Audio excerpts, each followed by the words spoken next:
En esta sesión vamos a responder a una serie de preguntas, algunas de ellas muy curiosas preguntas. Las preguntas curiosas tienen el mismo derecho que las preguntas inteligentes a una respuesta.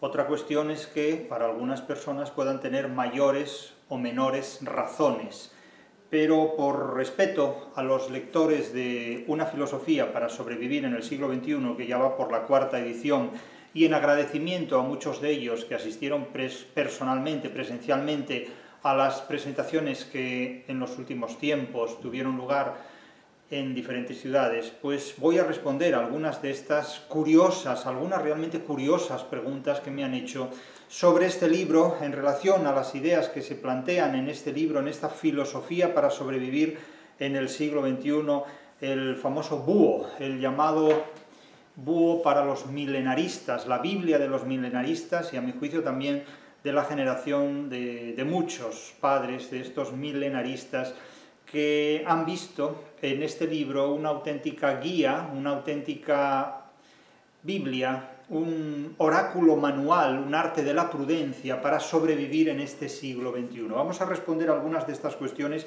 aquí en este vídeo, en esta sesión.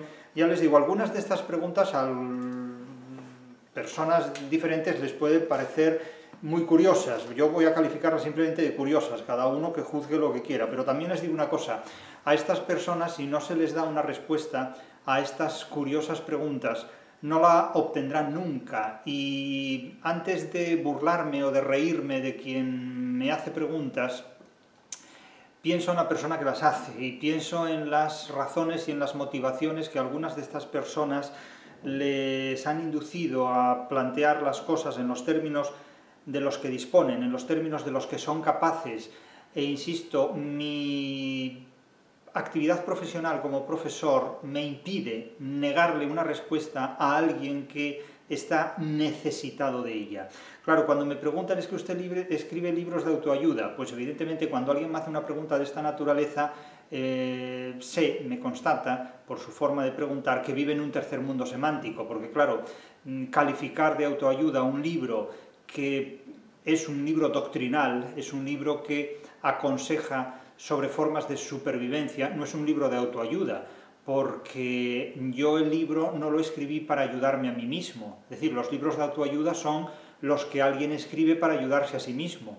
Es decir, yo no escribo tampoco para ayudar a los demás, yo escribo para personas que quieren usar su inteligencia, no para los que necesitan mi ayuda. Es decir, yo no soy un socorrista de playa, ni un médico capaz de atender a un paciente con conocimientos de medicina. Yo no dispongo de esos conocimientos, de esos criterios. Yo no escribo libros para ayudar a los demás. Yo escribo libros sobre educación, sobre formas de conducirse en la vida, que eso es lo que significa la educación, el ducere, el saber conducirse a través de un medio hostil, el saber guiarse, el saber atravesar un territorio hostil para sobrevivir a él. Es decir, la educación es el resultado de un producto que supera la prueba, que supera diferentes pruebas, diferentes obstáculos. Yo comprendo que hoy día se utiliza el término autoayuda como una de las palabras baúles que, promovidas por el mercado inglés, por el mercantilismo anglosajón, tratan de etiquetar una serie de libros que toda la vida formaron parte de los procesos educativos y de los sistemas educativos. Claro, si ustedes le dicen a Quevedo, a Francisco de Quevedo, que Los sueños, o a Baltasar Gracián, que el oráculo manual o el arte de la prudencia son libros de autoayuda, directamente Francisco de Quevedo les pega una hostia. Lo que haría Baltasar Gracián no lo sé porque era cura, pero Quevedo no tendría ningún complejo en mandarles a tomar por donde ustedes saben. Evidentemente, yo, que ni soy Quevedo ni soy Baltasar Gracián, les respondo con la debida moderación. Imagínense ustedes si lo hiciera sin la debida moderación lo que les diría. Pero, claro, encontrarse con que un libro sobre una filosofía para sobrevivir en el siglo XXI es un libro de autoayuda implica que va dirigido a un público del siglo XXI, porque no tiene, con frecuencia, una formación que le permita distinguir la autoayuda de la adquisición de conocimientos. Claro, suponemos que todo lo que ha hecho la tradición literaria y cultural hispano-grecolatina es autoayuda, evidentemente, que es autoayuda, porque es un tipo de discurso que está orientado a que el ser humano sobreviva. Pero es que el término autoayuda es de un narcisismo propio del autoengaño. Es decir, la autoayuda es un autoengaño narcisista porque nadie se puede ayudar a sí mismo. Eso es totalmente hiper autorreflexivo, es decir, no existe eso. Es como un piano que se toca a sí mismo, eso no existe. Es decir, el piano para que suene necesita la intervención de un ser humano o de un agente externo. Es decir, nadie se puede ayudar a sí mismo. Claro, si se dice que alguien ha escrito un libro de autoayuda, hay que entender que ha escrito un libro para ayudarse a sí mismo. Nadie se autoayuda a sí mismo porque la ayuda viene de un factor externo o de una persona externa. Entonces, evidentemente, cuando se utilizan términos cuyo uso, cuyo significado, cuya semántica se ignora por completo, se dicen cosas absurdas. Pero el absurdo está mucho más allá del teatro de Ionesco. El absurdo está ya en nuestra vida porque es la forma de hablar que tiene básicamente un idioma como el inglés, realmente, que es un idioma que ha inoculado, que ha introducido en la globalización una serie de términos que desde el más básico racionalismo resultan incompatibles con la realidad. Pero esa ya es otra cuestión, es decir, no vamos a discutir estos asuntos, simplemente los aclaramos. Pero miren, voy a responder directamente a una serie de 10 preguntas, porque ya les aseguro que con 10 ya tela marinera, ya vale, para que vean un poco por dónde van los tiros. Empiezo con una. Naturalmente no vamos a decir la identidad de nadie, porque aquí se trata de responder a un contenido, no se trata de personalizar absolutamente nada. Hablamos de conocimientos críticos y de propósitos de conocimientos críticos, pero no de personas. Me escribe un interlocutor, me dice: ordeno mis preguntas por orden de complejidad. En primer lugar, son dos preguntas, en primer lugar, y esta cuestión parte de no entender del todo su crítica literaria y su concepción de filosofía. Hay algunas obras que considero literarias y otras filosóficas, pero por su estilo creo que se mezclan. Cuando un amigo me preguntó por obras filosóficas que le recomendaba, algunos ejemplos que le di fueron colecciones de cuentos mesopotámicos, como La disputa del asno de Anselmo Turmeda. Pero estos son dos cuentos que suelen verse como literatura. Además, siempre he encasillado los sonetos de Quevedo como poemas filosóficos, metafísicos o estoicos, y no como literatura. Esto podría decirse de muchas otras obras, pero creo que en el caso de La disputa del asno es más esclarecedor. Bien, antes de pasar a la segunda pregunta voy a exponer mis ideas sobre esta primera pregunta. En primer lugar, confiesa no entender del todo mi crítica literaria y mi concepción de filosofía. Esto es muy simple. Es decir, la filosofía es una forma excéntrica de ejercer la sofística. La filosofía, en definitiva, es una argumentación de cualquier cosa que se puede orientar hacia la defensa, la detracción, el ataque, la crítica, como se quiera hacer, en definitiva. Es decir, la filosofía es una forma excéntrica de ejercer la sofística, como cualquier otra. La crítica literaria es una forma de filosofía de la literatura, es decir, la crítica literaria se puede ejercer organizando las ideas de las que se disponen acerca de la literatura, porque a mi juicio la crítica literaria es un género de filosofía, es una forma de filosofía, es decir, es el modo de relacionar las ideas de las que disponemos en relación con una materia y con las que actuamos en relación con esa materia. Es decir, es el modo sistemático o asistemático de relacionar de forma crítica o acrítica las ideas racionales o irracionales de las que disponemos con conocimientos científicos o sin conocimientos científicos sobre una determinada materia y desde las que actuamos. Eso es la filosofía y eso se explica en la introducción a la crítica de la razón literaria. Eso es también la crítica de la literatura cuando se ejerce desde modos de relacionar las ideas de las que disponemos. Otra cuestión es qué es la teoría de la literatura. La teoría de la literatura, según el planteamiento de la crítica de la razón literaria, es el conocimiento científico de los materiales literarios. Es la sistematización, es el modo sistemático de interpretar desde fundamentos científicos lo que son los materiales literarios. Esas son las tesis que se sostienen en la crítica de la razón literaria. Si ustedes están de acuerdo o no con esas tesis, eso ya es otro problema. Yo expongo mis tesis. No expongo tesis para estar de acuerdo o en desacuerdo con la gente. Expongo una serie de tesis para exponer, insisto, para sistematizar mis conocimientos sobre la literatura. Lo que los demás piensen sobre mis conocimientos de la literatura es asunto de ellos. Eso ya no me interesa y yo no entro además en debates. Por eso me sorprende mucho que a veces digan de mí, bueno, es que este hombre es polémico. No, yo no polemizo con nadie, yo expongo mis ideas, polemizan ustedes con mis ideas, pero no conmigo, son cuestiones completamente diferentes. Ustedes a veces confunden mi sistema de pensamiento con la persona, y confunden el personaje con la persona y con el sistema de pensamiento, y son cosas completamente diferentes. Bien, prosigue la persona que me hace la pregunta, dice, hay obras que considero literarias y otras que considero filosóficas, ya, pero la cuestión no es lo que usted considere, la cuestión es lo que sea, porque yo puedo considerar que un piano es un hipopótamo, o que un hipopótamo es una cacatúa, o que el planeta Tierra es simplemente una esfera de wolframio. O sea, podemos considerar lo que quieras. Es como cuando la gente expone su currículum y dice, me considero una persona responsable. Bueno, pero es que eso no tiene nada que ver con lo que usted sea. Usted puede considerarse ser una persona responsable y ser un delincuente profesional. Eso no tiene absolutamente nada que ver. Es decir, no es lo que usted se considere, es lo que usted sea. Es decir, yo me considero presidente de los Estados Unidos de América. Muy bien. Pues mire, la planta de psiquiatría está en tal lugar. Vale, de acuerdo. Pero no es, insisto, lo que usted se considere o deje de considerarse. No es lo que yo considere que sea un soneto de Quevedo. Yo puedo considerar que un soneto de Quevedo es el prospecto de un medicamento. O que puede ser la lista de la compra, vale, no hay ningún problema, pero la cuestión es que la literatura, los hechos, no se pueden reducir a consideraciones. Es decir, un soneto de Quevedo es, desde el punto de vista de la interpretación literaria, una obra literaria. Desde el punto de vista de la religión, puede ser una oración dirigida al Dios de una determinada religión. Y desde el punto de vista de la filosofía, puede ser una declaración de estoicismo.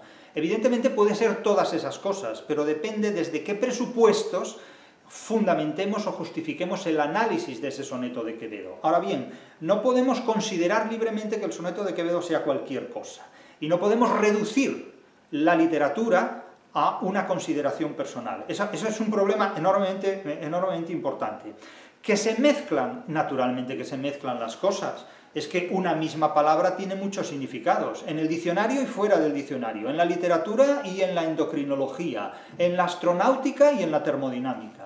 Es decir, no es lo mismo la transducción en teoría de la literatura que en biogenética, que en sistemas electromagnéticos, y la palabra es la misma. Es decir, no es lo mismo la refracción en óptica que en teoría de la literatura, no es lo mismo el cronotopo en la teoría de la literatura que en física cuántica. Es decir, son cuestiones completamente diferentes. Entonces, claro que se mezclan. Ahora bien, lo que tenemos que definir son los presupuestos en virtud de los cuales interpretamos los materiales literarios. Claro, ¿hay obras que se pueden analizar filosóficamente? Todas. Hasta el si bemol se puede analizar filosóficamente. Otra cuestión es a dónde nos conducen esos análisis o esos resultados. También se puede analizar filosóficamente un cáncer de páncreas, pero eso no resuelve el problema. Hay que analizarlo científicamente para encontrar la solución a esa enfermedad. Entonces, claro, depende de lo que se quiera hacer con los conocimientos de los que se dispone. Pero, en fin, la filosofía sirve pues para hacer argumentaciones. La filosofía básicamente es un ejercicio retórico. Es un ejercicio retórico que si se desarrolla de espaldas a la ciencia, pues nos lleva pues, a programas de televisión, a debates, a concursos públicos, todo este tipo de historias. Pero el conocimiento humano exige mucho más que un ejercicio excéntrico de sofística. Vamos a la segunda cuestión. En segundo lugar, me preguntan, ¿la literatura exige conocer otros idiomas, es decir, aparte del propio? Pues evidentemente, porque si no, ¿cómo leemos otras literaturas, no? Tengo libros en edición bilingüe porque sé que a veces en la traducción se pierden cosas y las ediciones anotadas son cada vez más infrecuentes. Es cierto, las ediciones anotadas y cuidadosamente anotadas son cada vez más infrecuentes porque la mayor parte de los actuales profesores de universidad son incapaces de escribir un libro que no sea una recopilación de artículos variados. Es decir, escriben papers, pero no son capaces de parir un libro. Digo la mayor parte, no todos. Seguro que ya varios han levantado la mano diciendo, pues yo lo he escrito, vale, sí. Que sí. Dice, por ejemplo, la Divina Comedia de Dante. Pero también tengo Gargantúa y Pantagruel en edición bilingüe, en francés moderno y en el francés que usó Rabelais en su manuscrito original. Borges recomendaba leer traducciones. Mire, aquí ya tengo que sentarme y tomar aliento, porque Borges recomendaba leer traducciones y el carnicero de la esquina me recomienda dar paseos para relajarme. Quiero decir, Borges podía recomendar también subirse al quinto pino para ver desde ahí mejor lo que rodeaba al mundo o simplemente para olfatear cómo huele el planeta Tierra subido al quinto pino. Bien, estas son cosas de Borges, ¿no? Las cosas de Borges. Podríamos titular un cuento de esa manera. A lo mejor un día escribo un libro que se titule Las cosas de Borges, pero no creo que valga la pena, según lo que escriba, claro. Pero claro, Borges recomendaba leer traducciones, bueno, o prospectos de medicamentos, porque da igual, pero también dice que leyó el Quijote en inglés para después despreciar su versión original. Bien, y en esperanto, es una pena que no lo hubiera leído en esperanto también, no consta que lo hubiera hecho en esperanto. Pero bien, siendo realistas, es decir, el propio interlocutor dice siendo realistas, es decir, o sea, se acabó el chiste, ¿no?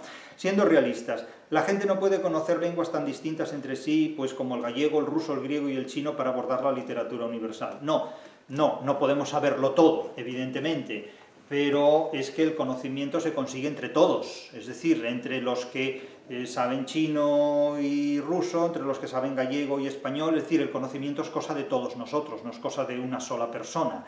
El conocimiento no es autocrático, el conocimiento no es monoteísta ni monista, es decir, el conocimiento está repartido entre los diferentes seres humanos y cada uno de nosotros pues habla aquellas lenguas que tiene capacidad para hablar porque las ha aprendido como nativo, porque las ha aprendido como adulto.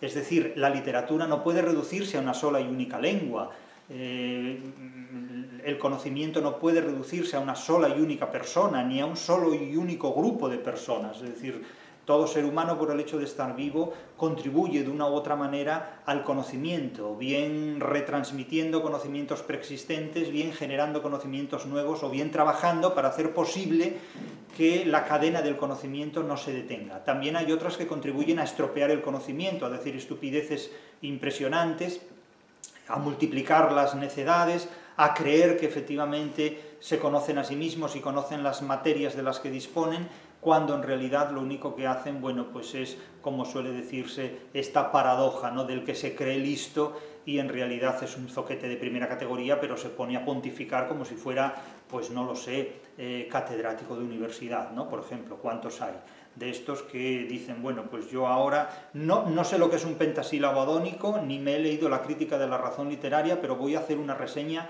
en vídeo o en papel, a veces higiénico, sobre la crítica de la razón literaria. Eso sí, no saben lo que es un endecasílabo sáfico, ni un pentasílabo adónico, ni una lira, pero conocen la crítica de la razón literaria cuando ni siquiera son capaces de decir cuántos tomos tiene la obra. Pero vale, entonces el ultracrepidarianismo es un tema muy común. Los ingleses a esto le han dado diferentes nombres, entre ellos la paradoja o el complejo de estos dos autores que ni siquiera voy a mencionar, pero en realidad es el imperativo socrático: conócete a ti mismo, tío, por lo menos mide tus limitaciones y tus capacidades, pero no te pongas a explicarle a un fulano que lleva 30 años o más estudiando literatura lo que es la obra que ha escrito, porque, hombre, si quieres hacerte famosillo, pues no lo sé, métete una guindilla en cierto sitio y ponte a dar saltos y grábate en YouTube, pero, en fin, meterte en las camisas de 11 varas de la literatura, pues te hace un graciosillo más, con variada fortuna. Pero aparte de esto, claro, siendo realistas, la gente no puede conocer todos los idiomas del mundo, evidentemente. ¿Recomendaría manejar idiomas antes de abordar una obra literaria? Es que es imprescindible. La literatura comparada no se puede ejercer sin el conocimiento del soporte lingüístico. ¿Confía en las traducciones antes de analizar una obra? No tenemos otro remedio. O dominamos el idioma o tenemos que confiar en la labor de los traductores. No podemos conocer todos los idiomas del mundo a la vez. Y por último, ¿considera que deberíamos sacar ventaja de conocer un español nativo y centrarnos en esta literatura, a riesgo de acabar desconociendo otras obras literarias? No podemos centrarnos en una única literatura, no podemos leer solamente el Quijote, aunque en el Quijote esté contenido el genoma de la literatura universal. No podemos limitarnos ni a una sola literatura, ni a un solo idioma, ni a una sola obra literaria, es decir, eso es absolutamente imposible. Estamos obligados a tener una cita con el mayor número posible de lenguas, con el mayor número posible de obras literarias y con el mayor número posible de autores. Otra cosa es que haya gente que nos caiga mal, pero eso no tiene nada que ver con el conocimiento científico de los materiales literarios.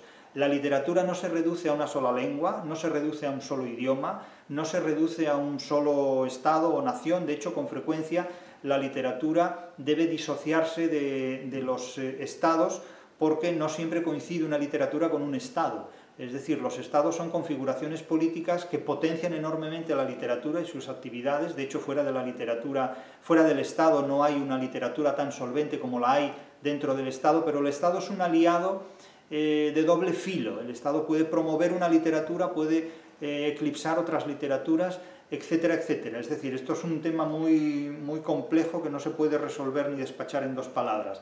Pero evidentemente la literatura es superior e irreductible a una sola lengua, a un solo idioma, a una sola etapa de la historia, a un solo lugar geográfico. Es decir, de hecho, la literatura o es comparada o no es literatura. De ahí la importancia de la teoría de la literatura y de movilizar a través de diferentes etapas de la historia, de la geografía y también de la política, todos los conocimientos literarios de los que disponemos. Y de hecho, en mi definición y concepto de literatura hay un capítulo absolutamente fundamental sobre este asunto.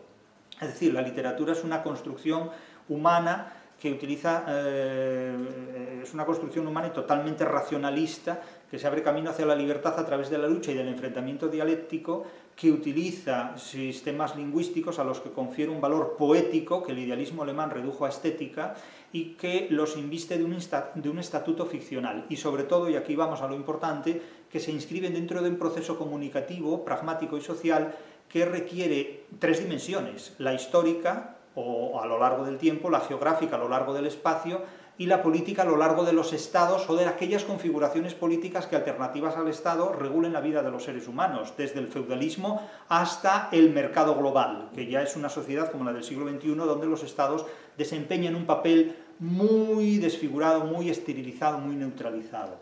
Pero, claro, evidentemente no se puede reducir la literatura a un solo término. Y de hecho la literatura finalmente es la articulación de 4 términos fundamentales, que son el autor, la obra, el lector y el intérprete o transductor. Hay muchos intérpretes de lenguas que interpretan literatura procedente de otras lenguas y de otros autores. Quiero decir, es que si la literatura la reducimos simplemente a un solo autor, a una sola obra, a una sola lengua, eso no es realmente literatura, no hay una interacción entre los materiales literarios, suprimiríamos siempre la literatura comparada. El conocimiento de idiomas es absolutamente imprescindible para enfrentarse a la literatura, de todos los idiomas.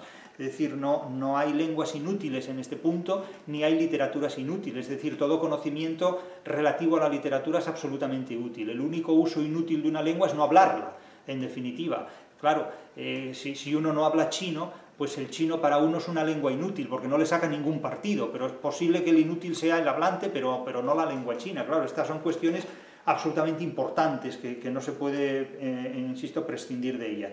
Y luego se advierte, y por último, y que relaciono con las traducciones, cree que la literatura en los institutos debería enseñarse de forma cronológicamente inversa, dado que las obras más recientes utilizan un castellano, un español más actual, en vez de empezar por las glosas emilianenses para continuar con el poema del Cid y Alfonso X, cuyo español, castellano, era tan distinto al nuestro. Saludos cordiales, gracias.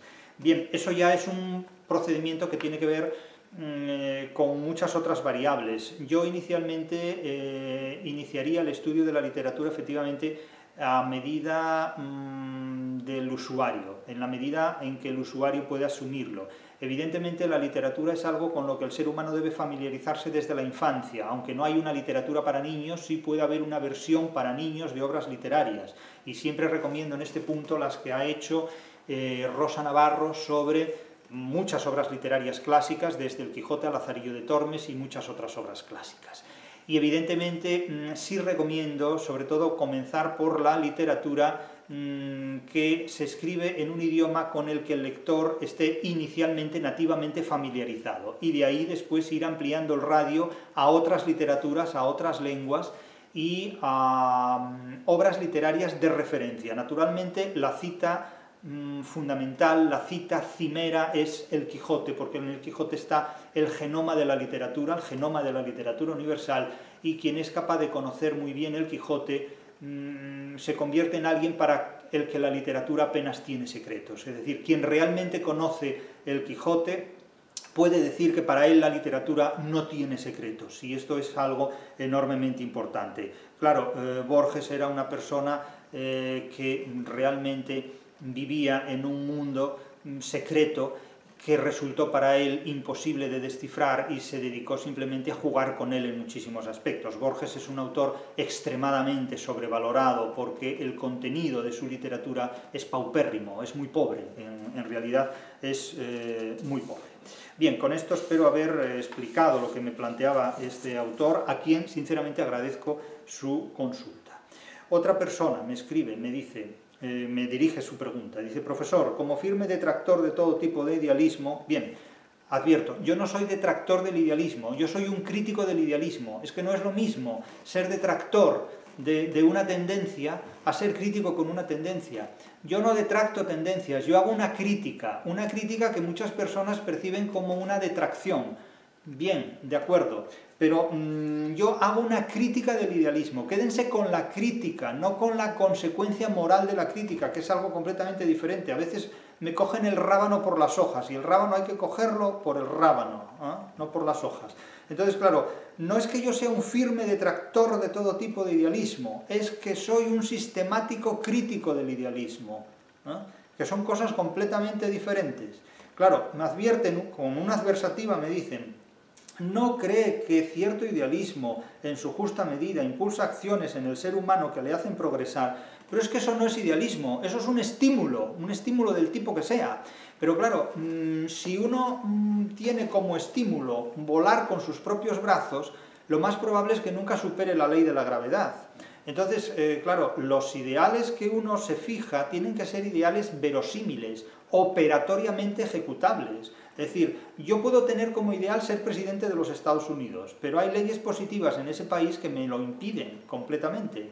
Ahora bien, lo que puedo es, en todo caso, ser un consejero de un presidente estadounidense, y entonces podría formarme y podría orientarme para conseguir ese objetivo. Pero claro, yo puedo tener como objetivo ser Gustav Mahler y componer sinfonías en nuestro siglo XXI de la calidad y de la originalidad equivalente a las de Gustav Mahler en el siglo XX. Bueno, y puedo pedirle a la fortuna que me conceda ese don, y fortuna dirá: bueno, inténtalo, a ver qué consigues. Pero claro, no hay que confundir el ideal imposible con el estímulo factible. Son cuestiones completamente distintas. Otra cosa es que utilicemos la misma palabra para designar dos cosas que requieren vencer esa miopía gnoseológica y precisar mucho más cuál es el objetivo que pretendemos conseguir. Porque claro, me pone un ejemplo. La expectativa de logro de un objetivo cuyo camino para alcanzarse es aparentemente complicado por nuestro contexto académico, laboral o socioeconómico impulsa nuestro motor de acción y ayuda. Y si no, a conseguir nuestra meta, alcanzar un nivel mayor de experiencia o simplemente aportar vivencias enriquecedoras que no hubieran tenido lugar por el panorama de una realidad cruda y desesperanzadora. Bueno, sí, evidentemente, pero es que volvemos a lo mismo. Es decir, una cosa es un estímulo para conseguir determinados objetivos, acabar una carrera, graduarse, licenciarse, ser un buen intérprete en la ejecución de la música para piano, y otra cosa es pretender lo imposible. Y me dirán: bueno, pero es que lo que hoy es imposible, mañana es posible. ¿O no? Claro, es que depende. Es que para mí mañana será tan imposible ser presidente de los Estados Unidos como hoy. Es decir, tengo que proponerme metas que hagan posible esos logros. Es decir, hace décadas era imposible para una persona que careciera, por ejemplo, de una pierna, competir olímpicamente en un enfrentamiento deportivo. Y hoy día eso es posible. Entonces, claro, no hay por qué renunciar a determinados ideales, pero tampoco podemos perder el sentido de la operatoriedad. Es decir, hoy las técnicas han hecho operatoriamente posible, es decir, funcionalmente posible, que una persona a la que le falta, por ejemplo, una pierna o la mitad de una pierna o un miembro de su cuerpo pueda competir en Juegos Olímpicos o Paraolímpicos, llámenlos como quieran, en el logro de determinados objetivos físicos. Esto es algo que era algo que hace 100 años o hace menos de 100 años, hace décadas, era completamente imposible. Y hoy día, sin embargo, es factible, es perfectamente posible. Claro, pero esto no son ideales imposibles, son ideales conseguibles, son ideales operatoriamente posibles. Esto es lo que diferencia la ficción de la realidad. La ficción es una materia que carece de existencia operatoria. Pero cuando podemos convertir a una existencia no solo en un ideal estructurado filosóficamente o idealmente, sino en una estructura operatoria, es decir, en algo que funcione, ese ideal se consigue con una realidad. Ahora, yo nunca podré ser presidente de los Estados Unidos, ni podré ser nunca Gustav Mahler, pero sí hay personas que, limitadas físicamente por algún tipo de incidencia o lo que sea, pues puedan competir olímpicamente porque hay una prótesis o porque hay una técnica que permite superar esa limitación. Como hay personas que con determinados dispositivos pueden recuperar la audición, y ojalá algún día haya dispositivos que permitan recuperar la visión o adquirir la visión a alguien que es invidente de nacimiento. Es decir, ese tipo de ideales hoy son ideales, pero mañana pueden ser hechos perfectamente posibles, como hace un siglo pues no era posible vencer la tuberculosis y hoy día pues es curable,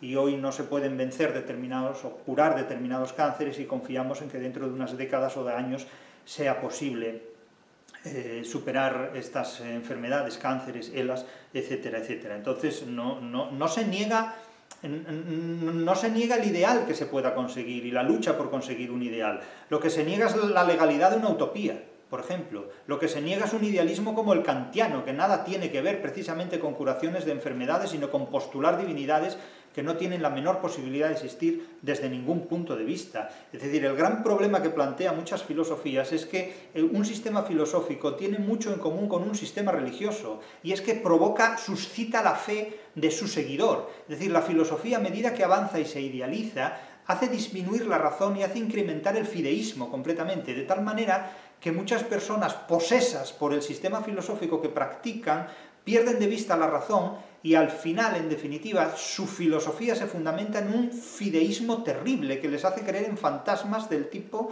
pues insisto, el Leviatán, el Nous, el Apeiron, el noúmeno, el espíritu absoluto, la sustancia pura. Es decir, claro, se pierde de vista la realidad en nombre de una criatura completamente fantasmagórica, en virtud de la cual la gente organiza su vida suplantando la realidad por el ideal, porque el problema de muchos filósofos es que interpretan la realidad leyendo a otros filósofos en lugar de ponerse a trabajar, es decir, en lugar de vivir.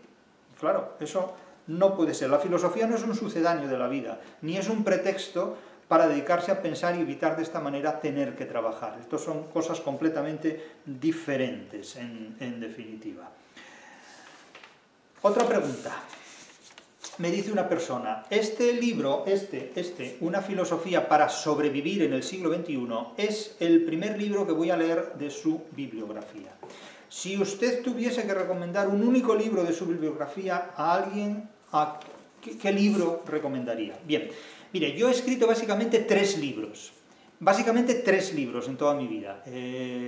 Básicamente, he escrito muchos más, pero básicamente he escrito 3. Uno de ellos, La crítica de la razón literaria, que tiene 25 tomos, tiene 25 volúmenes. Otro que es el ensayo sobre el fracaso histórico de la democracia en el siglo XXI, que es un ensayo sobre política y mundo actual.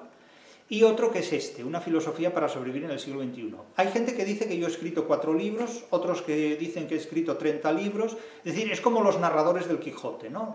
Todo el mundo lee el Quijote y hay uno que ve 4 narradores, otro que ve un narrador, otro que ve 18 narradores, otro que ve gigantes donde hay molinos, etcétera, etcétera. Y nada, pero básicamente yo he escrito 3 libros.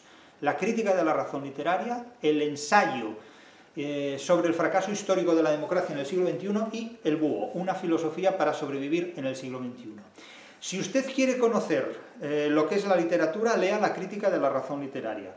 Si usted quiere saber cómo fracasa la democracia en el siglo XXI, pues simplemente tiene 2 opciones, o vivir en el siglo XXI y trabajar y ver cómo fracasa todo esto, o si quiere puede leer el ensayo. Y si quiere una síntesis de mi pensamiento que le conducirá a estas 2 obras anteriores, desde un resumen, desde un epítome, puede leer Una filosofía para sobrevivir en el siglo XXI, porque es eso, una manera de ver la vida, una forma de enfrentarse a la realidad para sobrevivir a ella. Eso es lo que le puedo decir. Siguiente cuestión que me preguntan. ¿Qué orientación estima mejor para lidiar con el aislamiento en el que uno puede verse abocado por causa de su dedicación individual al ejercicio intelectual dentro de un contexto en el que muchos de los círculos de personas con los que uno mantiene un vínculo no comparten una dedicación similar? Es decir, ¿qué puede hacer alguien cuando en su trabajo académico se encuentra rodeado de personas con las que no tiene nada que ver? ¿Cuál cree que es el papel y las funciones de la persona que trabaja en los institutos, supongo que se refiere a institutos de enseñanza media, procurando dar clases a personas que no quieren aprender los contenidos que uno se ha especializado en transmitir? Un saludo, maestro, y gracias por la oportunidad de preguntar. Bueno, yo no tengo soluciones a rompecabezas personales. Eso es algo muy importante que debo confesar.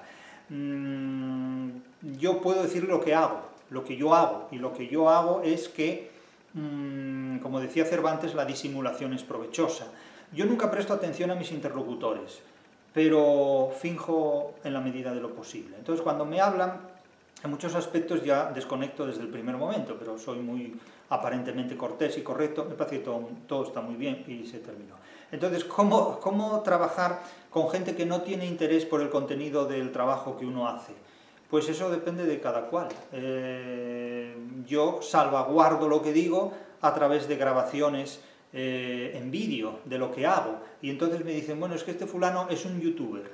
No, es un youtuber no. Yo soy una persona que expone mis ideas sobre la literatura, que graba sus explicaciones sobre la literatura y que las almacena en YouTube y las difunde en YouTube. Pero eso no me convierte en un youtuber, del mismo modo que, habiendo nacido en Gijón, no soy socio del Sporting, o viviendo en otra ciudad, no soy socio del equipo de fútbol de esa ciudad. Claro, es que hay gente que considera que es necesario ser un insecto para interpretar a los insectos porque no sabe ser un entomólogo. Bien, no es esa la cuestión. Hay que salvaguardar lo que uno hace respecto a los demás.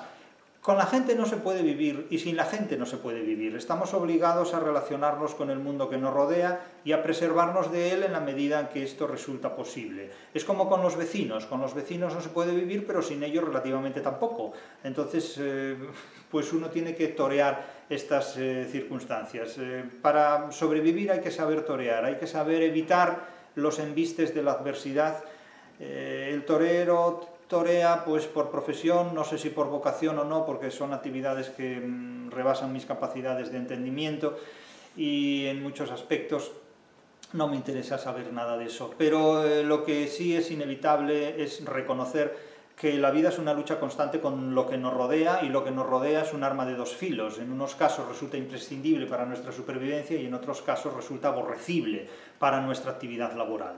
Ya he dicho muchas veces que los profesores vivimos tan bien que Dios dijo, vamos a crear la figura del colega para que el profesor, sobre todo de universidad, no viva tan bien. No sé en institutos, porque en institutos no he impartido nunca actividad docente, no sé cómo funciona el trabajo en los centros de enseñanza media y sinceramente no lo quiero saber. Ahora, también le digo una cosa a esta persona que me hace la pregunta.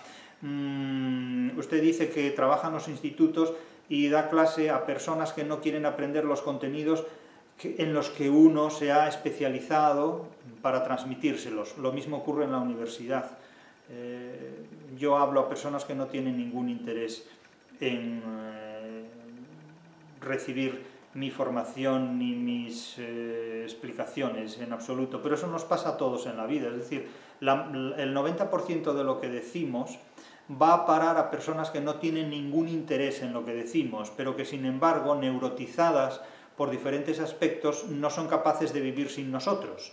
Entonces, bien porque buscan publicidad, usan nuestro nombre, bien porque buscan protagonismo, utilizan nuestro nombre y no saben nada de lo que hablamos, ni entienden nada de lo que decimos, pero están neuróticamente conectados a nosotros. No pueden prescindir del sistema. Lo mismo le ocurre también a muchos de nuestros alumnos. Es decir, no hay secretos para la supervivencia, cada uno tiene que apañarse como pueda. Siguiente pregunta. Esta es una pregunta impresionante. Esto es una pregunta impresionante, ¿eh? Y aquí hay que acudir a una temesis. Temesis, T-M-E-S-I-S.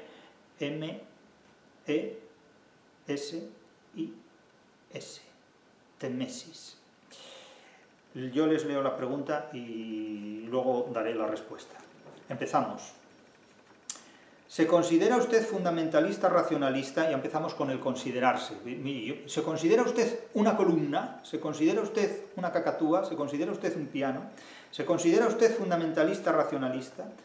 teniendo en cuenta que su raciocinio se encuentra in media res, en realidad es in medias res, apoyado en una plataforma terrestre donde el origen de la vida es todo un misterio, inaccesible a nuestro entendimiento, aparte de ser imposible de demostrar a fecha de hoy.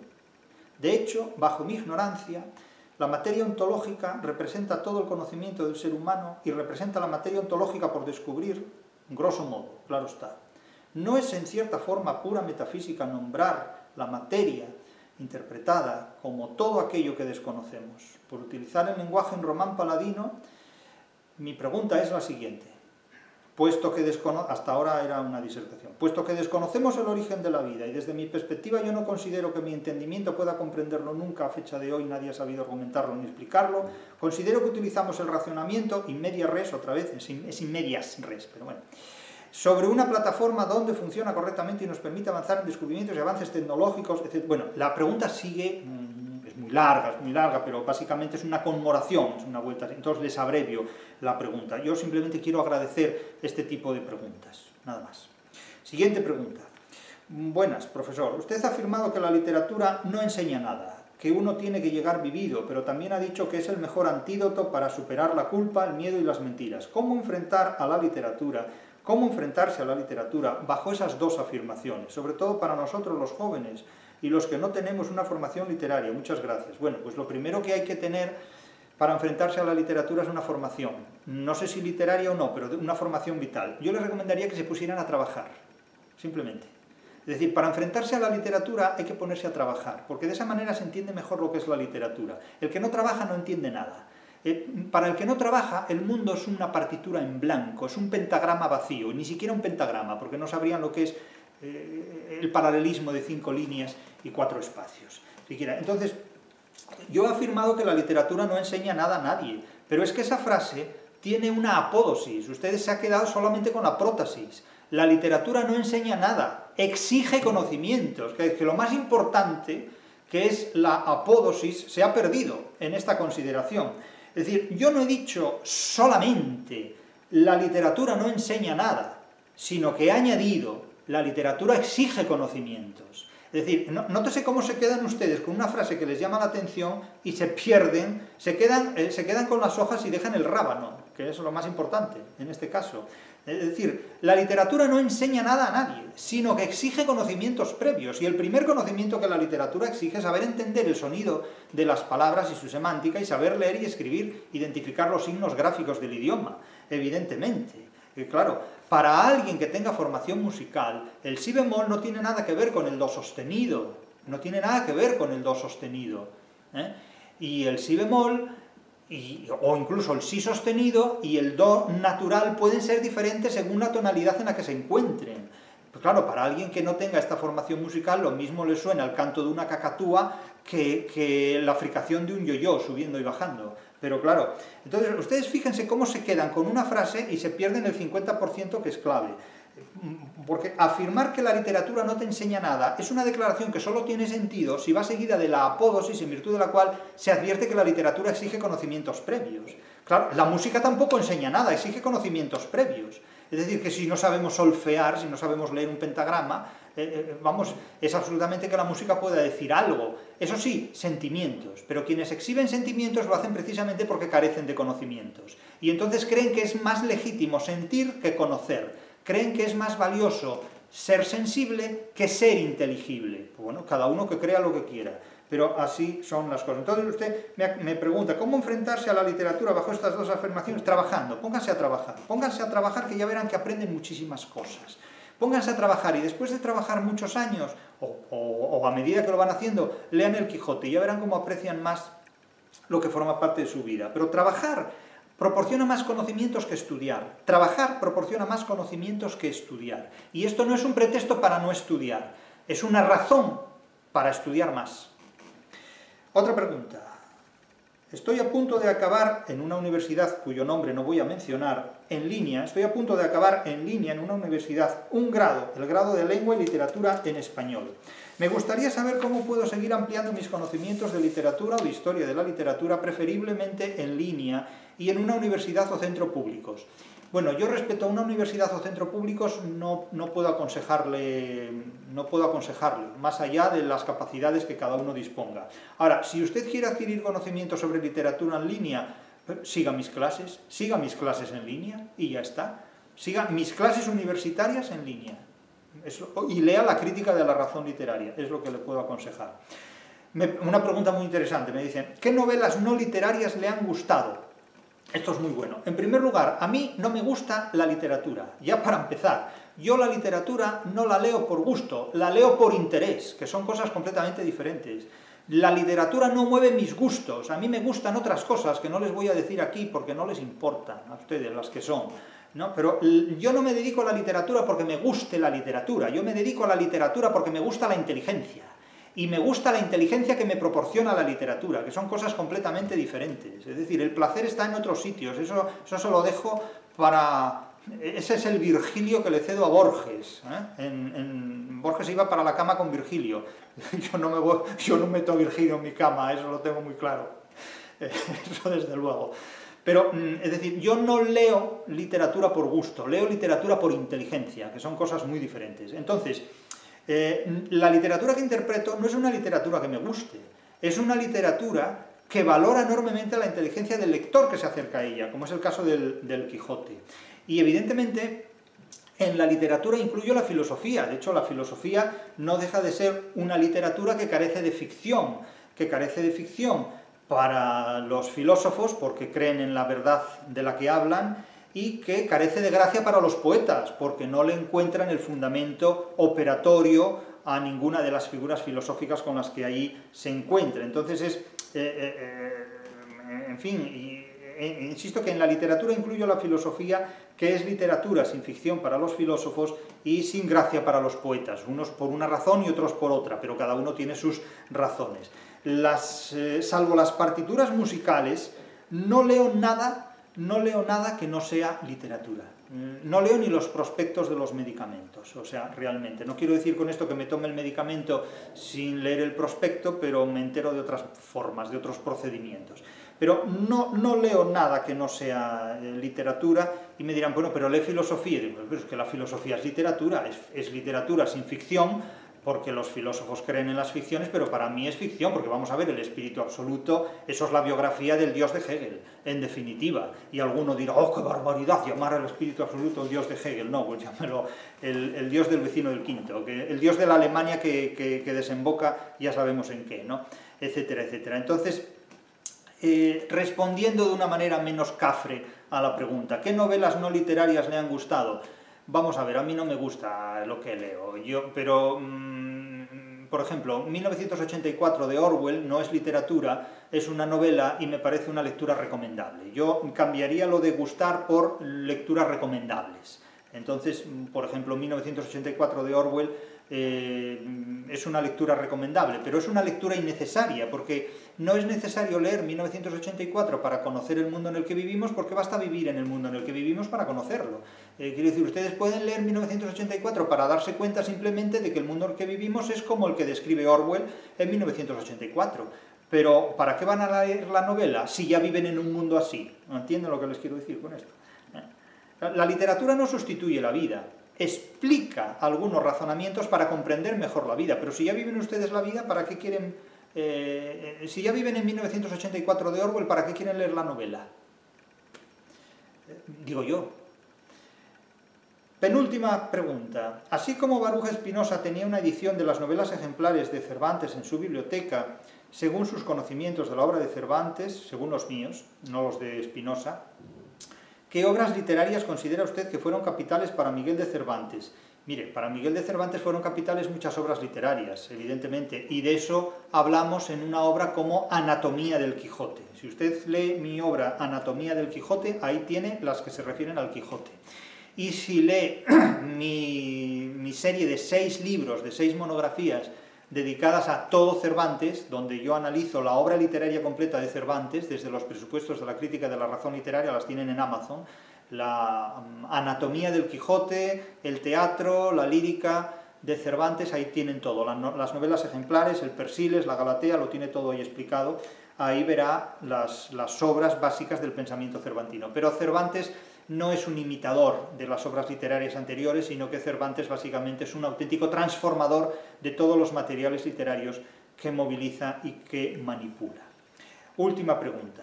¿Cómo ve usted la digitalización de la literatura y su alteración a conveniencia por parte de sendos? No sé si falta algo aquí en la pregunta. Cuya falta de ejemplares impresos originales al alcance de pocos electos, combinado con la pseudoliteratura imperante y la escasez de reediciones de las mismas que se sufre y sufrirá cada vez más. Eso es lo que leo literalmente, entonces aquí interpreto lo que puedo interpretar. ¿Va a afectar a la literatura per se y al intelecto humano en un futuro pronto más que tarde? Bueno, yo no sé muy bien lo que me quiere preguntar con esta cuestión, pero supongo que lo que me habla es de algo que tiene que ver con humanidades digitales, es decir, hasta qué punto la interferencia entre digitalización y literatura en los soportes clásicos puede afectar a la interpretación o la percepción de los materiales literarios. Pues en diferentes medios, como afectó la imprenta a la difusión de los libros o como afectó la escritura a la difusión de la literatura oral. Es decir, cuando hay un cambio en las técnicas y en los procedimientos, en los soportes de transmisión del conocimiento, naturalmente todos estos cambios tienen unas consecuencias y unas influencias y unos efectos, pero las personas inteligentes saben estar por encima de todos ellos y en connivencia de todos ellos. Platón era incompatible con la escritura, pero dejó por escrito sus diálogos. Derrida se pasó toda la vida condenando la escritura, pero no paró de escribir libros y de cobrar los derechos de autor. Rousseau se pasó toda la vida maldiciendo a la aristocracia, que fue la que le dio de comer, y hablando de la plebe en unos términos que nada tenían que ver con la realidad. Quiero decir que hay autores que son incompatibles con lo que dicen, y sin embargo lo siguen diciendo sin ningún tipo de problema. El progreso, las técnicas, si se saben utilizar en beneficio propio, son enormemente rentables. Y si no, pues lo único que demuestra es la incompatibilidad del ser humano para envejecer o simplemente para progresar. Esto es lo que les puedo decir respecto a estas curiosas preguntas que algunos de ustedes me hacen sobre este libro, sobre el búho, una filosofía para sobrevivir en el siglo XXI. Estos libros que cada uno entiende como quiere y al final la vida sigue igual.